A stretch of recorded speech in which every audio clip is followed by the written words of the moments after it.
Welcome to Azeroth United, a weekly podcast about World of Warcraft. My name is Denethar, and I am your host. Welcome, everyone. Thank you so much for joining. It's Tuesday night in Azeroth, and we have a great show lined up for you. We're going to be talking about Blizzard's current legal battles and the strategy that they're imposing, as well as what this means for the future of World of Warcraft, and particularly Classic Plus. So we'll get into all of that here in a little bit. It's also Patch Day. Happy Patch Day! That's right. Patch 12.0.7 is currently being loaded onto the servers. They've got the moving trucks, and they're putting Rotmire in his place and getting the Omnium full whatever it's called set up. And so awesome stuff going on in Azeroth right now. The servers aren't up yet. They probably won't be up for a few more hours. As I'm recording this, it's still a little early in the day, but it's a big day. This is the first new raid that we've gotten since mid-season, since Battle for Azeroth. So it's pretty exciting. I know my wife's guild is super psyched to have a new boss to go try. So it's very exciting and a lot going on. So we'll get into all of this and more tonight on Azeroth United. So pull up a chair, sit back, relax, and enjoy. Before I get into any of the news, I'll do a quick rundown of what I got to last week in World of Warcraft. Classic WoW, or TBC Anniversary WoW, Kael'thas is dead. Well, I don't know that he's necessarily the queen. I guess he is kind of the queen. If anyone's the king, it's Vosh. The queen is dead. So Kael'thas is gone, and that was a fight. We had a few. I've talked about this before. We've had a few moments of, hey, everyone, focus up here. We're going to do this, but we have to all pay attention. And I think once everybody kind of got on the same page, and we were able to really pay attention, the fight's really not that hard. And once we got to the Kael'thas phase, it was just burn. Our warrior tank is fantastic. So he expertly used the shield to block the pyroblasts, and everything went great. So yeah, Kael'thas is down. 5 out of 6 TK still. We got a few attempts on Vosh, but we had kind of a rough night on Saturday last week. I don't know why, if there was some weird mojo or something, but we were struggling. And I think we wiped a few times on Morgrim and on what's his name? Fathom Lord Karathras. But we got through it, and we only got the one attempt on Vosh. So we'll get some more this week. I feel like this group can do it as long as we all focus up and pay attention. It's tough because we go into these runs, and a lot of people who have played retail or modern WoW are not used to the old style of, no, you have to have this many people. You can't just, I don't feel like showing up tonight, because that screws over the entire raid team. And so a lot of people kind of take that attitude of, it's a video game, I'll just show up whenever I feel like it. And that doesn't work, because we don't have people just sitting around waiting. We have to go and kill chat and beg and plead, please, someone, anyone. So we ended up having our boomkin switch to Resto, and then we brought in another mage. But since we lost the boomkin, that means we lost the 3% hit. So there was a lot going on on Saturday night. So anyway, I think we're going to be able to get it this week. I have a lot of confidence in our group and in our raid leaders. So I'm very sure that we're going to get in there. I had just finished recording the podcast episode and was getting ready to start working on the edit. Flipped open Discord, and I saw the news, big breaking news coming in from our guild in TBC Anniversary. Basically, what's happening is that they are consolidating our raid teams into. So when they created our raid teams initially, it was 2 raid teams, Bravo 1 and Bravo 2. This is the weekend raids, and we've been having some attendance troubles, as I've mentioned more than a few times. And so the current standing is that they're going to consolidate the 2 teams into one team. So it'll be just Bravo team. No more Bravo 1, no more Bravo 2.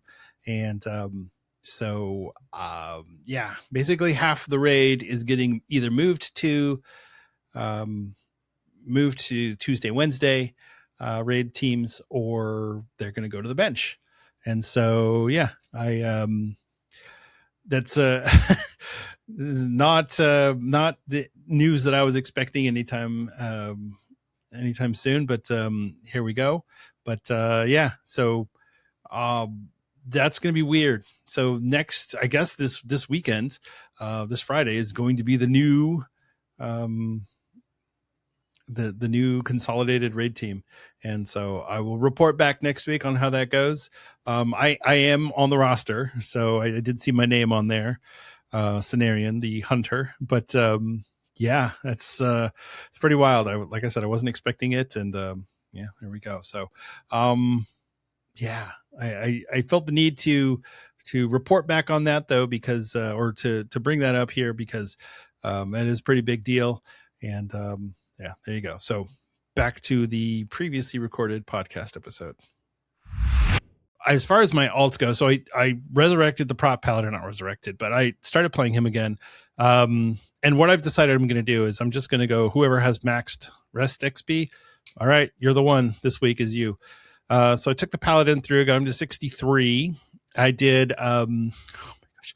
So I did a blood furnace run, and I'm pretty good at getting in there and tanking and figuring out what I need to do. I've gotten better at it, but there was a mage in there who was insane. And I'm talking like I would go and body pull, run around the corner to line of sight, and he would already be blizzarding. And he said, "Hey, I've got improved blizzard, so it's fine. You can just kite them around." It's like, this is blood furnace. I'm level 62. We don't need to be kiting guys. This isn't a heroic. Just let me grab them, and then you can blizzard to your heart's content. No, he was insistent. He had to slow them down with improved blizzard. So that was fun. So we got through that. I did one more ramparts run, but ramparts is tough because everybody feels like, oh, it's ramparts, it's super easy, and then nobody wants to pay attention and to it. And so it's just really frustrating to get into some of these runs, and people are just not really doing what they're supposed to do. They're body pulling, they're not getting out of line of sight. But anyway, I got through that. And so yeah, 63, and just finishing up the Hellfire Peninsula quest. I gotta say, leveling and questing in TBC right now actually stinks, because Blizzard made it so that your alts get your attunements. Why did I struggle to think of the word attunements? Your alts get your attunements now. And so I think a lot of people are just not even bothering to level alts, or they're just running them through really fast. I don't know what's going on, but there was a lot of really frustrating leveling in Hellfire Peninsula. So I think I just need to get out of the starting zone. That's probably my biggest issue. But yeah, that was about it. I didn't do a whole lot in Midnight. I did do a lot of reading on this whole legal case, and I'll tell you, it's a doozy. But we'll get into it in a little bit. That is what is going on for me this week in World of Warcraft. Yeah. So anyway, I'm going to change things around with the format of the show, because I want to do a mailbag segment where I can read through messages that I've gotten from people, whether it's an email or a comment in a video or a comment on a podcast episode or a review from Apple Podcasts or whatever it is. I want to have one dedicated place where I can put all that stuff. And so, again, I don't have a intro little bumper for it, but I'll get all that stuff. I'm working on it. It's, it takes time. Because I'm not a natural audio video engineer. I'm still just making all this up. So anyway, today's comment comes from Squidle. This is for patch 12.0.7 Revelations, episode 140, which was the most previous episode. He said, "Thanks for doing these podcasts. to help scratch that WoW itch at work and help the day fly by faster. And then he gave me a muscle emoji, I guess, or a flex emoji. So thanks for the comments. I really do appreciate it. As I've said before, if you leave comments on Spotify or Apple Podcasts, I will read them on the air. You know what? If you want me to read your YouTube comment, you can put it in there too, and I'll read that one as well. But typically YouTube comments are different. They're less of just a comment and more of just random thoughts that people had in the moment while they were watching a video. So there you go. All right. With that out of the way, the one other thing that I wanted to mention is I spent, I don't know, a good 2 days this week in the evening. Instead of playing WoW, I was getting back into Adobe Premiere and editing again. And I've talked about this before where I really want to do more YouTube videos. And I had an idea for a video. And I don't know why, but I felt like I need to do this. And whether or not it works, I don't know. But I didn't realize that you can't use a copyrighted song in a YouTube short. You can use it in a YouTube video and it's just demonetized. But in a short, it has to be less than 60 seconds or you can't use it. So I created this video, which was 1 minute and 7 seconds long. And after I created the video, I thought I should change it and have it be a short instead of a actual video because it works better that way because it's short. So I re-edited the video and put it back as a short, uploaded it, and immediately got blocked by YouTube. And so I had to go in and figure out what I could do. I was going to try and edit it, but I was like, no, the timing of everything is perfect in the video. I don't want to edit the video. So I sped it up. And after I did that, I realized this is why so many TikTok videos and YouTube shorts have music that's sped up because I'm just realizing this. I was like, oh, that's why that happens. Oh, okay. That makes sense. But yeah, so there you go. So I'll put the link in the show notes if you guys want to watch it. It's stupid. It's a dumb little video, but I had this idea for a long time and I finally did it. And for me, it's not about, I'm trying to make epic content. It's about, if I have an idea, I need to not try to convince myself that it's a bad idea so that I don't have to do it. Because that's what I do. I do the old Mitch Hedberg bit where he thinks of a joke, but if he doesn't have anything to write it down, then he has to convince himself that it wasn't that funny. That's what I do. If I think of an idea, I go, wow, this is a great idea for a video. And then I start to slowly go, yeah, it's not really a great idea. It's dumb. Nobody's going to like it. I'm not going to do it. And so I realized if I just do it, whether people like it or not, it's not the point. The point is that it's for me. I'm not trying to be the next big YouTuber here. I'm trying to do things that I enjoy and produce content for me, for myself. And if other people like it, great. I'm happy for that. But at the end of the day, this is personal and it's for me, including the podcast. All of these things that I do for myself and I want to do them. So, if I'm forcing myself to do things that I don't want to do, that's not good. But also, if I'm convincing myself to not do things that I do want to do, that's a big problem. And so I've decided I'm going to just start producing videos. And if they're not great, they're not great. But if I have an idea, I'm going to do it. So there you go. All right. Now that soapbox is out of the way, let's move on to the news.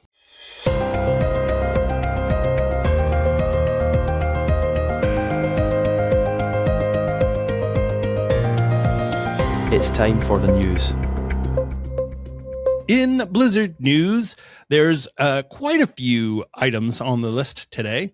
Not a whole bunch of them are WoW specific, but WoW adjacent, kind of. First up on the list is there's a new Twitch drop starting today with patch 12.0.7. This is the Cuddly Cotton Candy Grrgle.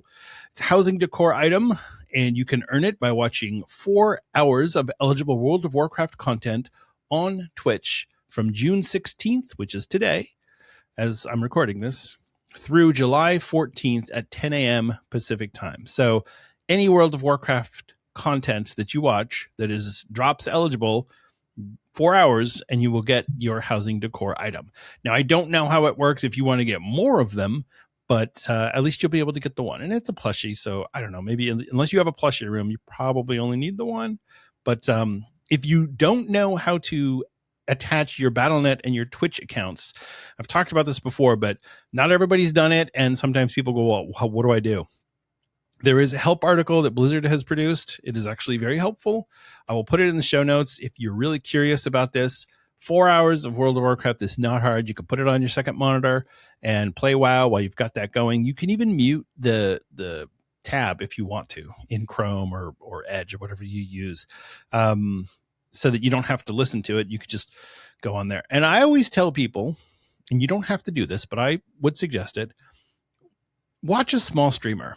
Somebody who's only got a few viewers or maybe 0 viewers, and get on there and support some of these smaller streamers. Don't be awkward about it. Don't make them feel bad for only having one. Oh, there's nobody in here. I'm the only one in here. Wow, you've been recording to no one this whole time. Don't do that. Please don't do that. Just make them feel comfortable. If they want to talk to you, then you can talk back. Type in chat. And a lot of streamers like to do that, where they have that interaction with chat.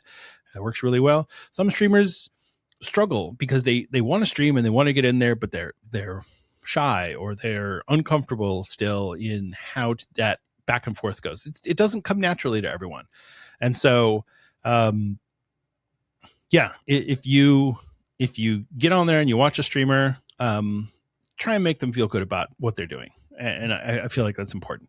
I was watching Swaglock the other day on his stream, and he's so good at interacting with chat. Even if there's only a few people in there, he's got it. And he has the whole streamer system down. It's really cool. If you haven't checked him out, he's his podcast is The War Band and Swaglock and Chicken. So check them out. If you want to watch Swaglock stream, you can do that.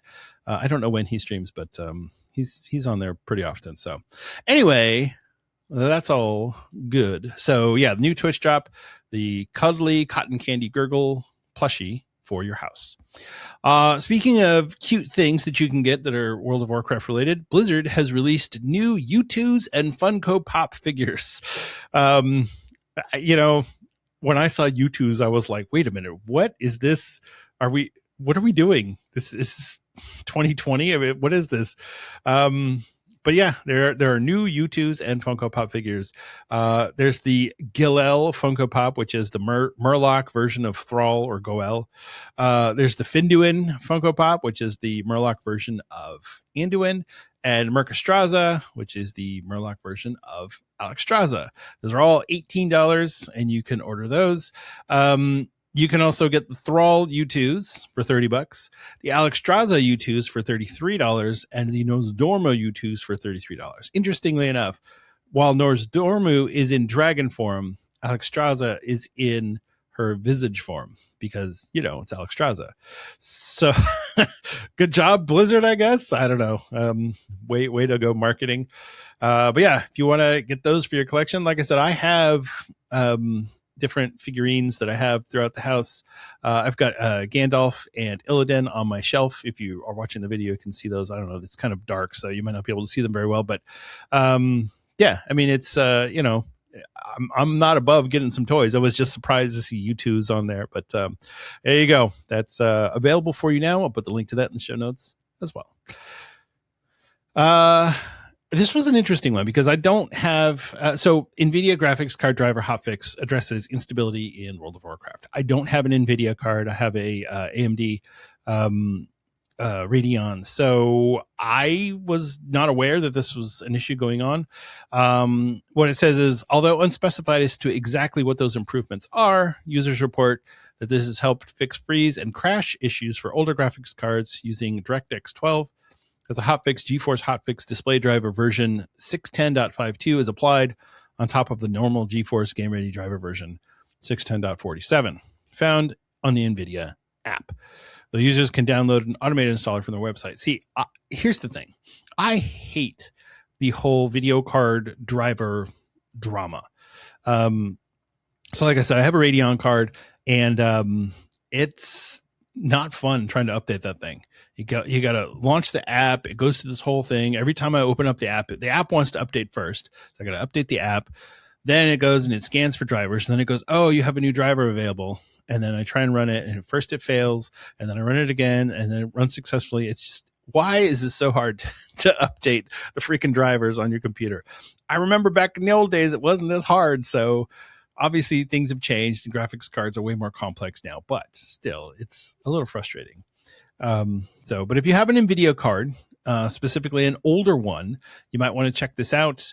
You could just Google NVIDIA graphics card hotfix for WoW or something like that, and it'll take you right to it. But I didn't realize this was a thing. So yeah, for all of you people who've been struggling and suffering with your NVIDIA GeForce graphics cards, relief is on the way. Okay. So here's a big one, and I was not expecting this, and I saw it on Wowhead, and I thought, oh, this is a great idea. So this is the Addon Trials, a WoW add-on contest by CurseForge. CurseForge has launched the Addon Trials, a new community contest to create any kind of mod for World of Warcraft midnight from now through July 5th, with 20 winners receiving a share of the prize pool of $8,100. How is that? That's such a random prize pool. Well, I'll tell you. So what they're doing is they're encouraging people to just create an add-on, any kind of add-on. As it says, as per the terms and conditions, existing add-ons are eligible, though only if they were created after March 2nd, 2026. Virtually any kind of add-on is eligible, no matter what the category is, however big or small. If it helps, improves, or simplifies, it counts. Multiple submissions are allowed, but duplicate add-ons are not eligible. AI-generated project avatars are not permitted, and all add-ons submitted to CurseForge undergo a moderation process, which could delay submissions. So you submit your add-on, the add-ons go in, it runs through, let's see, when's the cutoff? It was, I think it's June 23rd. June 23rd, they're going to pick their mid-contest winners. And those are going to be some people that are going to get a small prize for incentivizing quick work.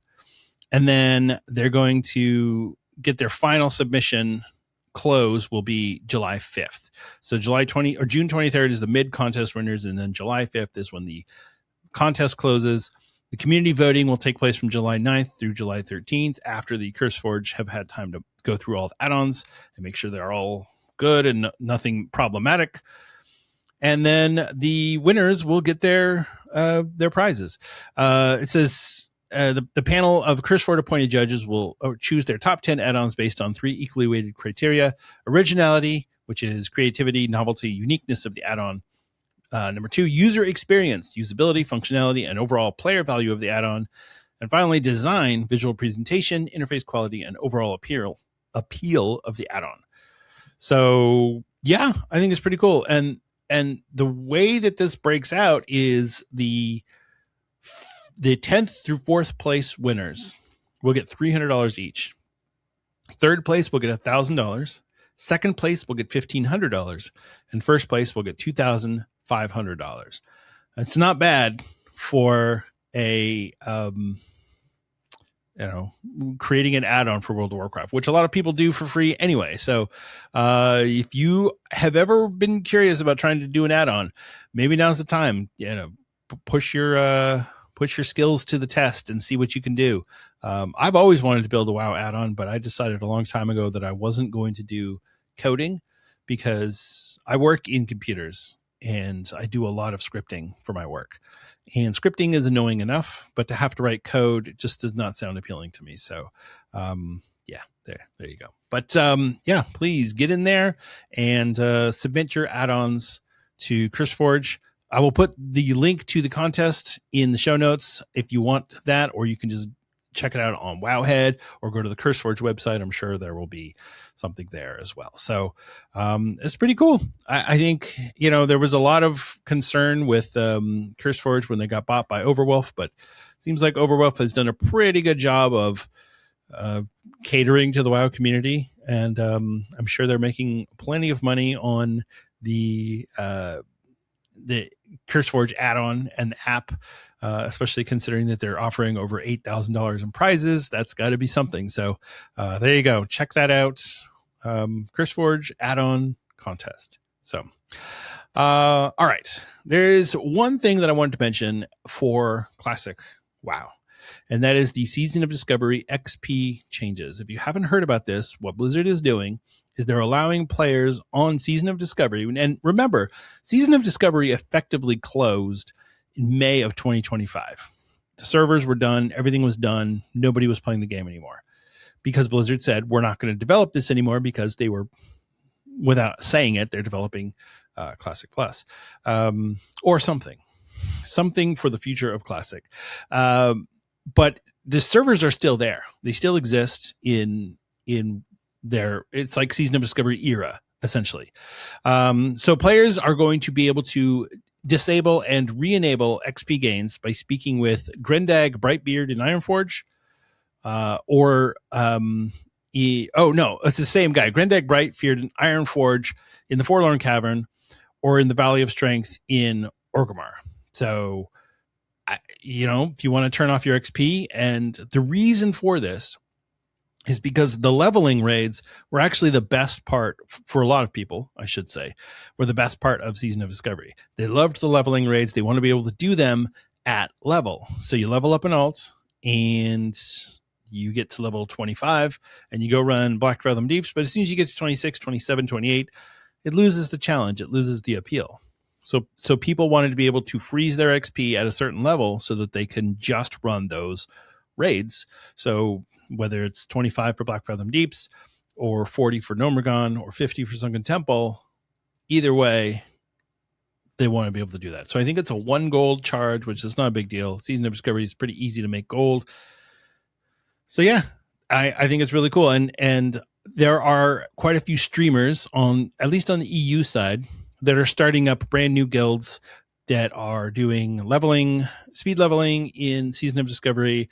There are guilds that are ramping up to do just level to this level and then turn off your XP, and we're going to raid this raid for a while. People are looking for something to do. And I think there's a lot of frustration with the fact that Mists of Pandaria is not as exciting as people maybe were hoping it would be, or maybe the Blizzard was hoping it would be. And the people who aren't really into doing TBC Anniversary, they need something to do. So yeah, Season of Discovery, new life being breathed into it. And I'm really curious to see what the numbers bring in the next few weeks, because I've been watching the numbers in Ironforge Pro, and I'll tell you, everything is going down except for Anniversary. Mists of Pandaria Classic did get a little bump because of the Siege of Orgrimmar launch. That is true. But it'll go back down below 50K, and we'll be right back to where we were. I think the lowest that it got was 38,000, which is dreadful. Let's see, it was 34,636 was the population in Mists of Pandaria Classic from May 26th through June 1st. That's awful. That is really frustrating, because a lot of people have talked about how they lost their guild because everybody just gave up, because what's the point of playing a game that nobody wants to play? So, yeah, I think it's great to see new life being breathed into Season of Discovery. This reminds me of the hardcore challenge that breathed new life back into Classic era. That's where we started that initial hardcore, was people were looking for something to do, and they started playing back on Classic era because they didn't want to play TBC. They didn't want to play Wrath. And so, yeah, that's how we got that. So, yeah, there you go. Check out Season of Discovery. If you've ever been curious about Season of Discovery, you're like, well, I missed it, and I feel like I missed the boat. Get on there, level up a character, get to 25, and turn off your XP and find a guild that you can run with, or find a guild and then do those things. Black Fathom Deeps was actually really fun. That was probably one of the best raids Blizzard has done in a long time.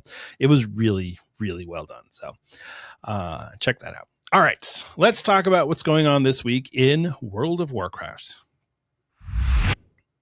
The bonus event for this week is the World Quest bonus event. You're going to get the Sign of Emissary buff. Reputation gains from World Quests increased by 50%. And you're going to get the quest, The World Awaits, from Archmage Aethys Sunreaver and Silvermoon to complete 10 World Quests. And your reward will be 2,500 reputation with one of the Midnight factions of your choice. Yeah, so go do that. This is actually one of the really good ones if you don't have all your rep. If you have all your rep, this sucks because you're like, well, what's the point? I get no reward. But for me, I'm going to go do my 10 world quests because I definitely need the rep. So, and you get rep from doing the world quests as well. So that also helps. And don't forget that this reputation gains from world quests increased by 50% is active for every zone that has world quests. So if you're missing reputation in Battle for Azeroth or Shadowlands or Legion or something, you can go do world quests there and you'll get that 50% increase reputation gains as well. So this one's actually really good for legacy reputations. I really like it for that. It's okay for the current stuff unless you're like me and you're just behind. But so go check that out. The PvP brawl for the week is the Temple of Hot Mogu. Enter the Temple of Hot Mogu for this fast-paced match. For a whole new twist, players will be able to throw the Orb of Power to friendly players in a game of hot potato. Beware, they'll also gain the debuffs along with the orb, so choose wisely. We're turning things up to 11 by changing resurrection time to a quick 5 seconds. Who will be able to hold on to the power to claim victory? This one's okay. It sounds exciting, but it's all right. I don't like this battleground anyway, so making it faster and more frantic, I was frustrated in it when I tried it the one time. Maybe I'll give it another try and see. Maybe I'll like it the second time around. But when you do try it, and I know you will, when you zone in, you'll get the quest Something Different to win a PvP brawl, and you will be rewarded with Conquest Honor and Marks of Honor. So there you go. Check that out. And starting on June 21st, the Midsummer Fire Festival will return. Across Azeroth and Outland, brilliant bonfires have been lit to rekindle people's spirits and ward off ancient evils. Each year, new guardians are chosen to watch over the sacred flames and ensure that they are never extinguished. This is going to run from June 21st through July 5th. If you have an alt, and I always say this, but this is a great way to level an alt. This is probably faster than time walking if you have a good means of transportation and a guide that you could follow. But it's easy. You just go around, you talk to the guy, put out the flame, or so you extinguish the opposite faction flame, and then you light your faction's flame, and you get XP for both of those. So it's fun. This is a really good one. It's also a really good way to just take a break from all of the end game activity and go do something easy and relaxing. Yes, there's some PvP involved, especially if you want to go do the ones like in the cities. There's an achievement to extinguish the flame in all of the opposite faction cities, which I remember doing that back in the day on I think it was on my druid, but going into like Undercity, you got to get in there, and the horde is always waiting, and so that was fun. I really enjoyed that aspect of it. I hate world PvP. I really hate it, but man, I have some really good world PvP memories. It's just who you're with and what you do, and yeah, sometimes you die and it sucks, but that's part of the game. So check out the Midsummer Fire Festival. It'll run through July 5th, and you can go light your flame. I don't know. And that's it. That's what's going on this week in World of Warcraft. Let's move on now to our main topic of the week. It's time for the main topic of the week.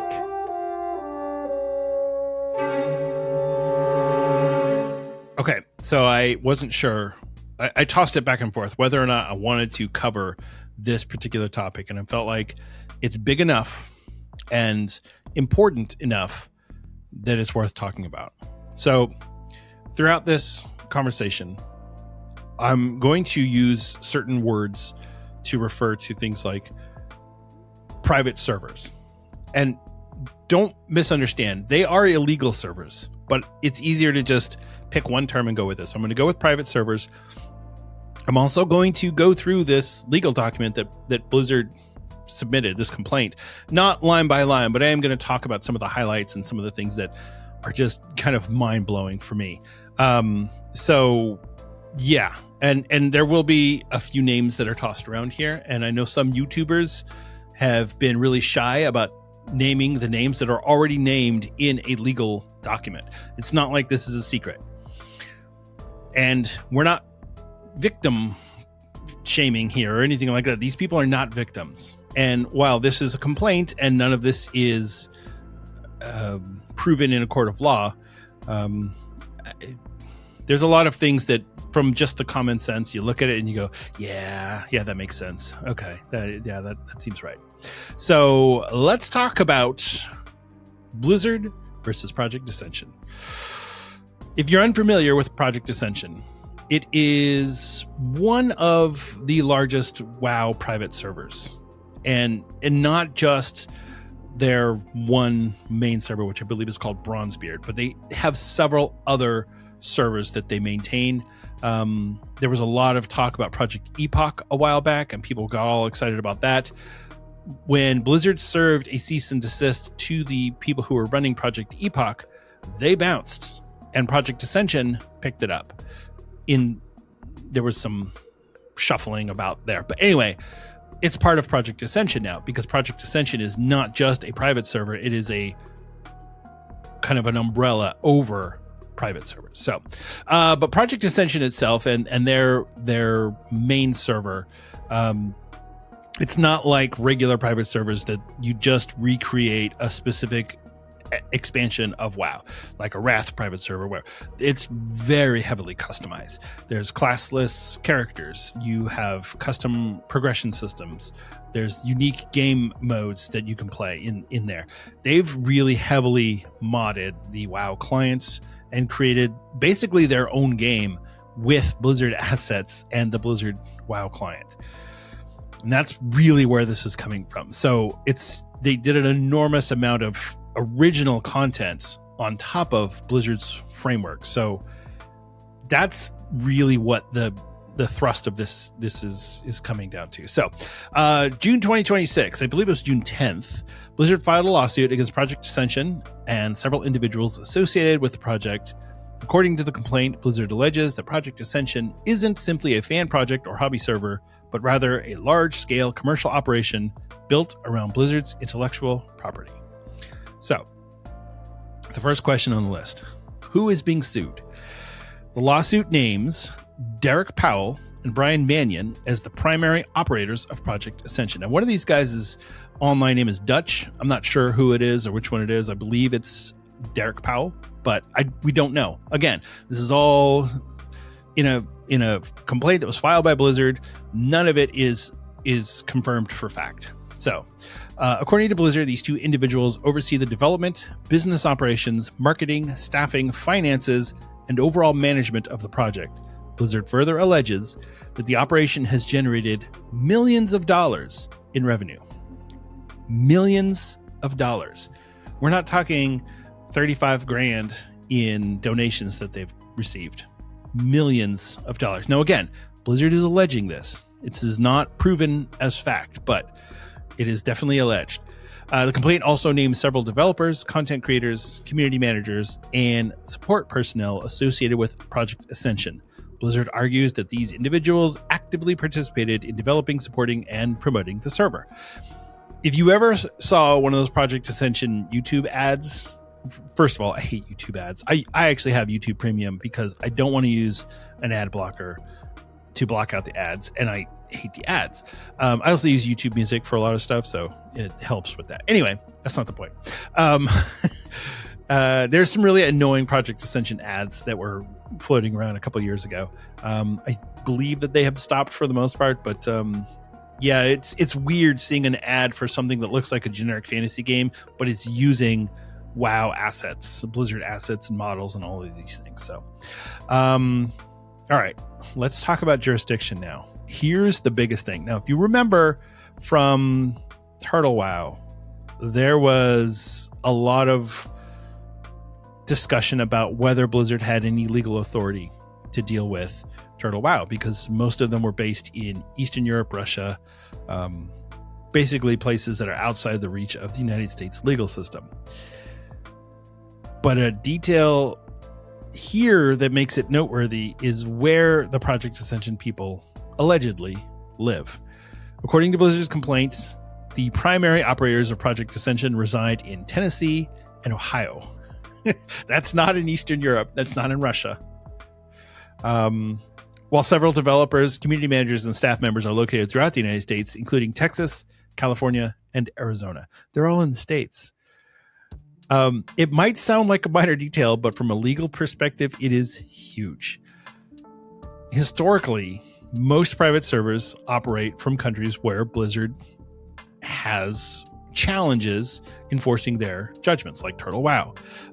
They can't even identify the people most of the time because they're hiding behind online aliases. And in this particular complaint, I can't remember how many, there was like 20 different online alias and like Discord handles that Blizzard didn't know who they were. They weren't able to identify them. And there probably is people from either Russia or Eastern Europe or somewhere like that. But yeah, in this case, Blizzard is alleging, and again, this is just an allegation, that many of the key individuals behind Project Ascension are living and working right here in the United States. So that potentially places them much more in this crossfire of the US legal system. So Blizzard can come at them directly and not have to go through subsidiaries. And with Turtle WoW, there was one person in the United States, and Blizzard basically locked onto that guy and used him to get at everyone else. In this case, the alleged owners and operators of Project Ascension are right here in the good old US of A. So that doesn't mean that Blizzard is automatically going to win the case. They still have to prove their case, and the defendants still have an opportunity to make a defense for themselves in court. It just makes it easier for Blizzard to get them in court. From Blizzard's perspective, this is night and day different than trying to pursue some random server in Russia or Kazakhstan. And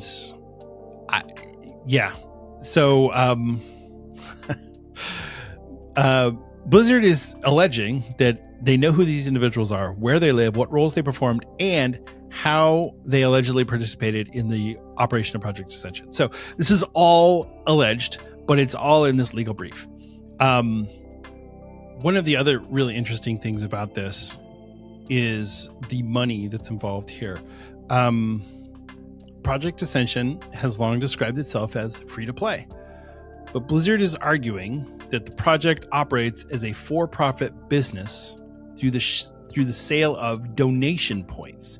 So that's their virtual currency the players can purchase, and then they can exchange those points for cosmetic rewards, mounts, pets, and other in-game items. It's kind of like Hearthstone, right? According to Blizzard, those sales have generated millions of dollars over the years. Blizzard further alleges that various corporate entities connected to the project were used to collect and manage those funds. Again, these are Blizzard's allegations, not established facts, but they form a major part of the company's case.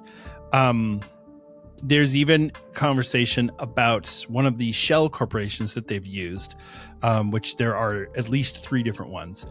One of the shell corporations that they use owns a home that the defendants live in. That's what Blizzard is alleging. Now, is this true? We don't know, but that's what Blizzard is saying, is that not only are these shell corporations, do they exist, but they're intermingling their money with these shell corporations. The actual line that they said here, which I thought was really interesting, says Blizzard is informed and believes, and on that basis alleges, that EMS services as an alter ego of Powell and Mannion, who intermingle personal funds with corporate funds and use a house owned by EMS as their personal residence. Again, we don't know that. It's all alleged by Blizzard, but when you get something like this and you kind of go, well, it seems like it's going to make sense. So we just went through this with Turtle WoW last year, and there's a reason why this one feels different. Private servers have existed for almost as long as WoW itself. There were private servers back in the old days, TBC Wrath era. There were private servers back then. People had already figured out how to do it. They were terrible, but they existed. The scope of this lawsuit, though, is massive because they're not just targeting a private server. They're targeting these individuals and their shell corporations because they believe that they're operating a business and creating content, managing this community. This corporate entity kind of covers everything, and it's entwined with these 2 people, allegedly. The lawsuit does include RICO claims And, they did that with Turtle WoW too. And I think that that's just a bully tactic, maybe, because racketeering is it's definitely possible. But I don't know that that's necessarily the case here. It depends on what the scope and the scale of how they are taking the money and what they're doing with the money. And also, Blizzard is alleging that they're not paying taxes on any of this money. So these shell corporations are not paying taxes. And so I guess they're trying to get the IRS involved as well to get in there and get them. Whether this is all going to succeed, ultimately, we don't know. It does seem kind of grim for Project Ascension, though. And I don't know this is weird. So what does this all mean? What is let's look at the big picture of this, because again, there's a lot more information in here that I'm not going to cover because I don't want to sit here and read legal documents to you guys for a while. I could. Blizzard is informed and believes that on that alleged basis that defendant Lincoln Marshall Simpson, aka Two-Tailed Titan, is an individual who resides in Winnie, Texas. Simpson is the senior game master of Project Ascension. In this role, it's boring, right? But it's there, and I read through all of this, and I was like, I couldn't stop reading. I was going through this. I'm like, this is fascinating, how much information they have on these guys, and how much what Blizzard is alleging, because man, it's rough. One of the things that really struck me, and I had never thought about this before, is that Blizzard is not just alleging, hey, these people are using our assets. They're using our game. They're using our game executable and the database behind the game. They're using all of our stuff. Blizzard's end user license agreement, and I was going to pull up the end user license agreement and try and find the exact line, but it doesn't really matter. What Blizzard is saying in this complaint is that their end user license agreement actually prohibits players from playing on private servers. That's part of when you play WoW and you agree to the end user agreement, which no one ever reads. That is part of it. There's a stipulation in it that says you're not allowed to play on private servers. So what Blizzard is saying is, instead of coming after the players who are playing on these, they're saying these people are encouraging players to not only play on private servers, thus breaking the Blizzard end user license agreement. They're taking donations for them, so they're getting money for that as well, which I thought was kind of interesting, that I didn't know that it's illegal, not just to run this private server because it's breaking US copyright law, but it's breaking our agreement with Blizzard if we do it. So yeah, if you've ever thought about trying a private server, think about that before you do. There's a lot of things that could be bad if you do play one of these things. So one last thing before I go is I wanted to mention this because it came up this morning after I had gone through and written up all of my show notes for this episode. And I feel like it fits really well at the end of this particular segment. There were some data miners who went through and found that there are new heroic and epic licenses for World of Warcraft called World of Warcraft Camelot. There's a lot of speculation that that's new Classic Plus. It does look like it's for this mysterious patch 1.6 that got pushed out not too long ago. And it's possible that this is a precursor to what we're getting for Classic Plus. I don't know that Blizzard would release a game called World of Warcraft Camelot. This is got to be like a temporary name or a working name or just a project name. But like Star Wars, when they filmed it, it was called Blue Harvest. That wasn't the name that they were going with. That was just the temporary the name that they used for filming, so that people didn't know what movie they were making. But yeah, this and the fact that there are heroic and epic licenses for it, I think really helps to solidify the speculation that there will be a box price for this particular version of WoW. So whether you like that or not, I mean, look, I would say that there's positives and negatives to having a box price. It's not all negative. It's not just, we got to pay for it. There are certain things that you're going to get out of a box price. So we'll see how it goes. But I did want to mention this because it is in the news cycle right now, and we'll see how it unfolds over the next couple of days and whether there is any more information. But World of Warcraft Camelot is on there, and like I said, this patch 1.6 actually went on the Blizzard servers last year, but it's been updated as recently as June 4th. So there you go. All right, and I think that's going to wrap up our show for today. So thank you so much for listening and for watching. I really do appreciate it. It is always a pleasure and a privilege for me to get on this microphone and speak to you. Sorry for all the long legal discussion. This is something that's really interesting to me, and I feel like it's important that we have these conversations about this sort of topic and not just turn a blind eye to, whatever, it's legal stuff, I don't want to hear about it. This particular one, the Turtle WoW one, was big because Turtle WoW fought back right away.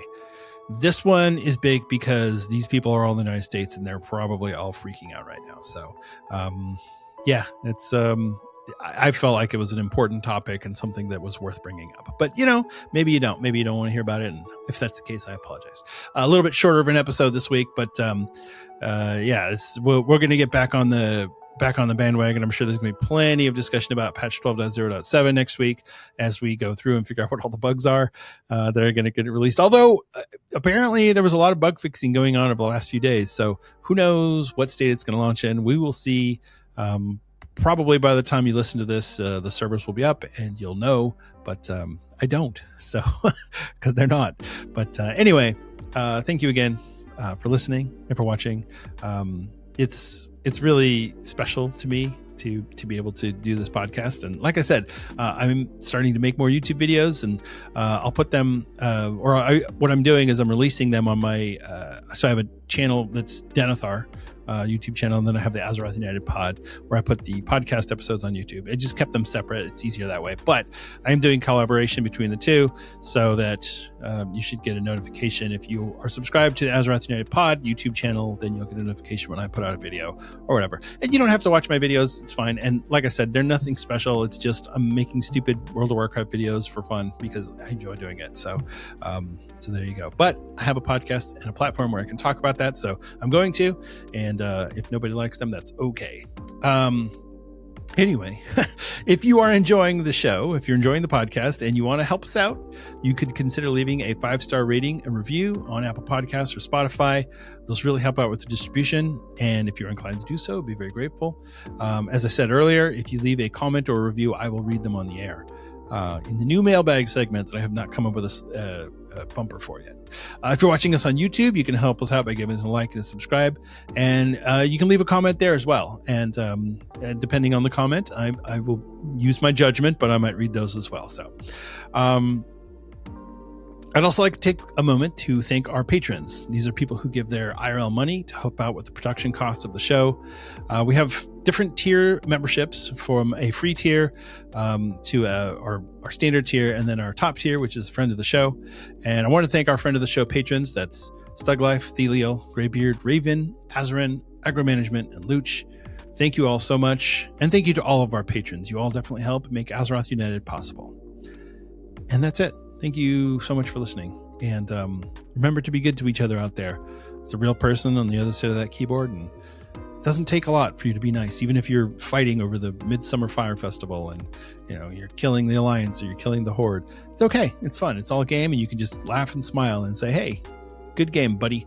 And so there you go. It's okay to smile. It really is. You don't have to smile, but it's okay to do it. You should try it. It's fun. I like it. All right. Take care. I love you all, and I'll see you in Azeroth.